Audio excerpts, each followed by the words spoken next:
We're gonna drill a bunch of holes in our van today.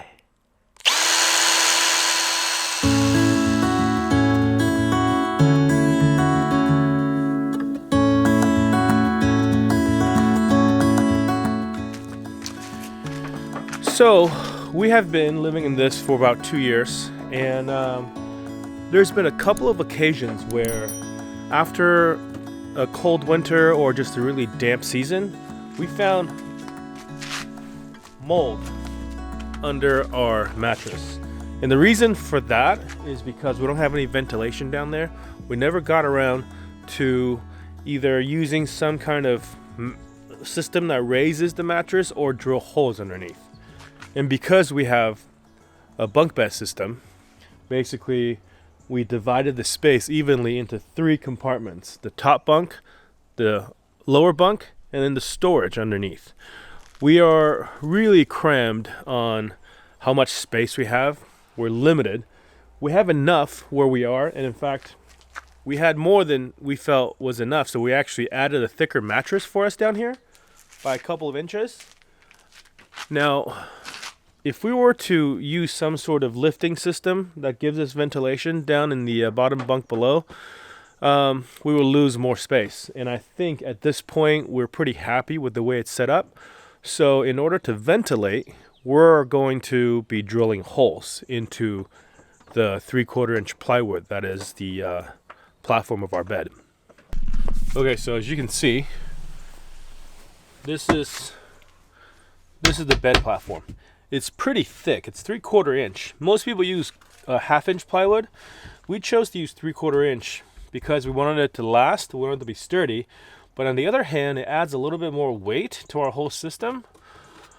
So on top of just being able to ventilate the bottom of the mattress a little bit, we're also going to drill enough holes where we're going to lose a little bit of weight. It's not going to be a huge amount, but in situations like this, like every couple ounces matter, you know. So if we can lose maybe 2 pounds by drilling holes across this entire full-size bed, and I think it'll be a sizable chunk of weight. And on top of that, we're going to have ventilation. So we're going to show you guys how we do it and what we do before and after in this video. So you can choose to use a few different size holes and create maybe some kind of pattern that you want. Well, we've chosen to just use one size hole. This is a hole saw. As you can see, there's a drill bit in the middle that keeps the drill bit centered, and then this hole saw will cut a 2.5 inch hole. And the first thing we're going to do is take the mattress off and just look at the area above and below. We've already cleared out all the stuff that's underneath. As the sawdust falls down, it's easier for us to clean afterwards. It's also a good time for us to kind of organize and, you know, see what things we are carrying around that we don't need, see if anything's falling through the side down into the cracks. So we found a couple of things already that we were able to clean out and reorganize. But now we got it all taken care of. We're going to take the mattress off, figure out a grid, and figure out where all the holes are going to be, and start drilling them out. This is the under bed storage compartment for our van. As you can tell, we've got a framing support system that are made up of 1x2s. That are either L bracket mounted or pocket hole mounted. And over here on the driver's side, we have most of the components of our electrical system. We have our 2 AGM batteries, which will be swapped out soon for lithiums. And up there we have our power distribution board, fuse box. We have up there our bus bars. Here's our 1000-watt inverter. We have one of our smaller solar charge controllers right there, the blue one, and our shore power charger. There'll be another video focused on these components later on. So depending on where we drill the hole, we have to make sure that we miss any of these structural supports down here. So it's going to have to be just in these areas. And also we want to make sure that we leave enough rigidity for the bed platform by not drilling too many holes. And as we get closer to the electrical components, I think what we'll do is we'll drape some towels over them so that any sawdust that falls is caught by the towels for easier cleanup later. This vinyl has been holding up really well. As you can see, our bins go in and out of this constantly, and there's a little bit of wear on this vinyl, but it's much better for this vinyl to wear than for our the wooden platform to have gouges in them. And then also, as you can see, we put these aluminum edging here, which has taken a lot of abuse, and that's great too, because otherwise the edge of the wood down here would have been just chipped and shredded. I'm gonna roll it. Yeah. Okay.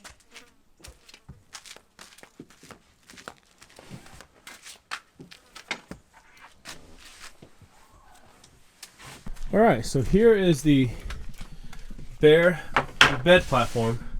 As you can see, it's really shiny because we've layered so many coats of acrylic lacquer on it since we discovered the 2 instances of mildew and mold, and we've tried our best to clean them out. You can see that we've done some scrubbing here, scrubbing there. This is mostly where the mold have happened. So we're gonna figure out just exactly how many holes to drill. And this was pieced together using 2 pieces of plywood. And I think from here to there is 4 feet, and then there's a couple of feet over here. Okay, so I've got measurement either in inches or metric in centimeters. I'm gonna go with inches. Let's see. So back here, the entire width of the bed, we're looking at 50.5 inches. If I go from half, is just about 25. So with each 25, I think I will do maybe 2 holes is enough. Okay, so I got it marked. Now I'm going to mark the other side. I'm going to draw a straight line and figure out how far apart the other grid has to be. All right, so we've got the grids marked out.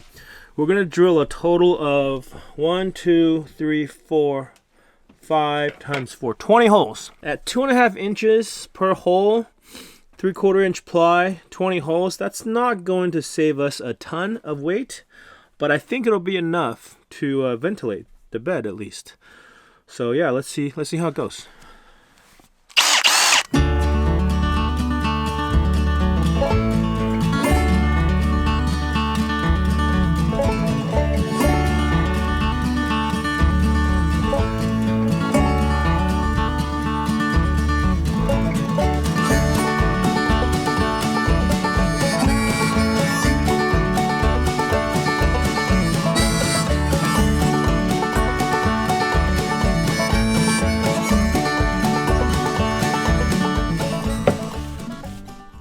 All right, so we got all 20 holes drilled.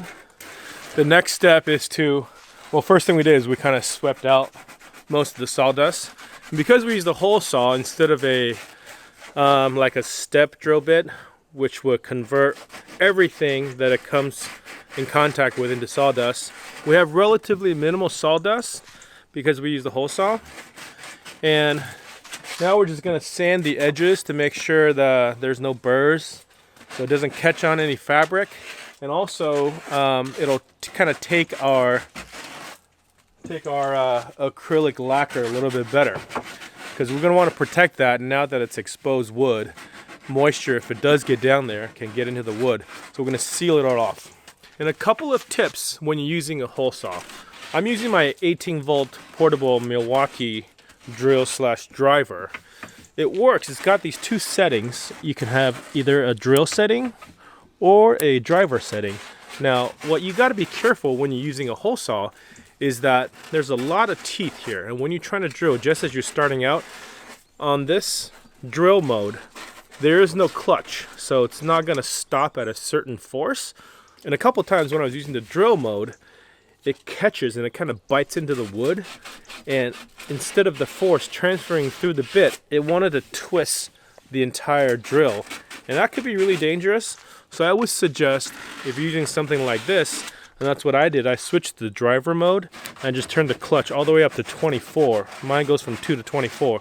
So by going all the way up to the 24, it'll still provide enough power, but if it ever bites and catches, it'll stop it. And even in that mode, I was still able to drill through most of it.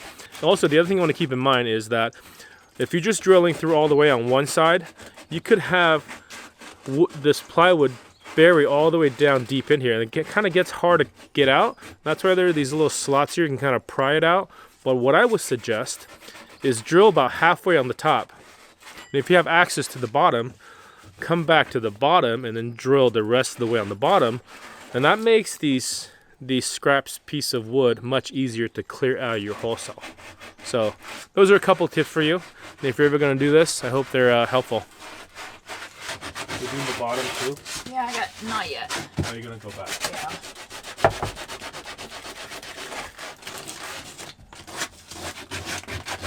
I might be able to get my wrist in here, but it might not come out. And there's no loss in rigidity at all. No. I mean, you can't tell. They're so far apart and the holes aren't that big. Yeah. But they're evenly spaced out enough where I think there'll be plenty of ventilation from below.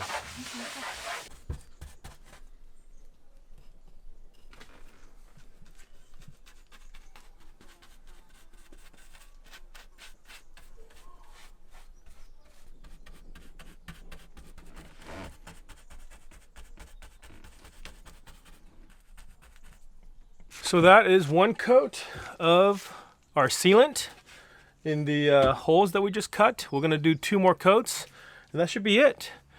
That is something that we should have done from the beginning. It's a simple project, it's a simple task, but we had so many things going on when we were building this van. It's something that we skipped, but we should not have. So if you're building your own van this way, make sure you drill some ventilation holes. Hopefully this gives you a couple of good tips about how to line these up, things to look out for. I hope these videos are helping you guys who are doing your van build right now. If there's anything else you'd like to see, let us know in the comments. Otherwise, see you guys in the next one.